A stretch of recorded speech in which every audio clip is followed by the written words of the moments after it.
Yahoo's business has always been about using the latest tech to capture people's attention with interesting content. A few weeks ago, we had a chance to stop in at their Sunnyvale headquarters to meet with heads of product, business, engineering, and design to see how the company is adapting to the new mobile landscape. There are these three things about how people use products that you build. One, users are more clever than you anticipate. They find a way to use your product that you weren't, in a way that you weren't expecting. The second thing is sometimes people are a little bit more silly than you expect. They find a way to break it in a way that you weren't expecting. And then the last thing is nobody reads instructions. So let's go back 2.5 years. What was there at the time? Essentially what a lot of people were doing was they were taking display and they were putting them on your device. So you remember those crappy little banner ads that were all over your experiences? Well, that was the state of the mobile industry. There was this big debate in the industry. It was literally, is anyone gonna make money on mobile? And what I can tell you is, at that time, nobody was. And it was because the ads sucked. We stepped back and we said, we really want to bet on native ads. We made a very big bet on native ads because we said, you know, they can actually be additive to the consumer experience. We maybe got a little bit complacent over the last 10 years as we kept having faster and faster CPUs and faster network. But we're back at that point where really knowing how to take advantage of what the hardware is able to do is the difference. A big value proposition that we have as a company is that we are across devices and across platforms.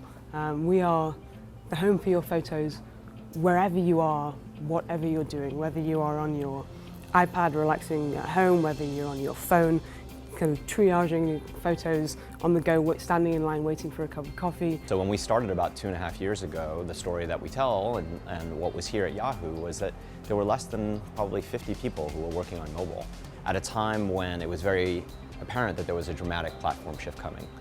We grew from basically having about that number of folks to almost 500.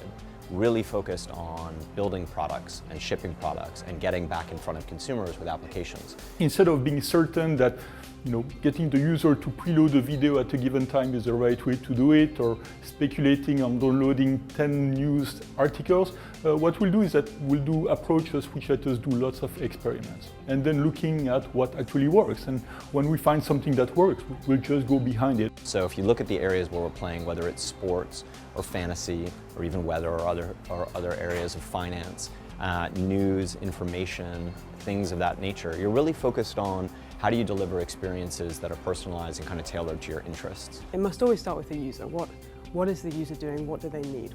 For Flickr, at the highest level that is, we would like to be the home of your photos, the home of your visual life. If there's one surprising aspect to Yahoo's mobile strategy over the last few years, it's been the intense emphasis on design and user experience. The company has won design awards from the likes of Apple in competitions typically won by small startups who can afford to bet on new user experiences, not giant companies looking to keep their product familiar for legacy users. You would ask people kind of 10 years ago, if the house was burning down, what would they grab? People would always say they'd grab their photo album. I think today that photo album is probably your phone. At the end of the day, what do I mean to a consumer has a lot to do with the experiences that you have. Things like design really matter in that regard. Over the past 5 years, there was a considerable shift when Marissa came aboard.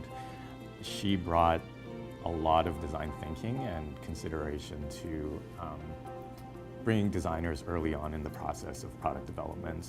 So it's become very collaborative between engineering, product, and design. When we even conceptualize a product, we're all together thinking through what the use cases may be and really thinking through a story for the user and trying to understand what the most simple and elegant solution to get their task done is. It is kind of the view we have on every technology choice. We try to be super pragmatic.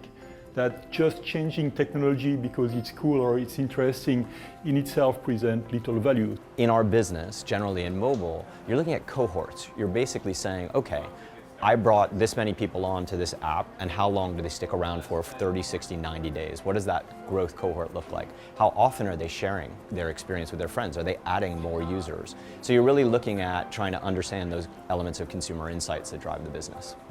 It's just finding some humanity inside of design and a little less tension between kind of your real world and your mobile world. We want to make that transition seamless when you're outside and versus when you're looking at your device.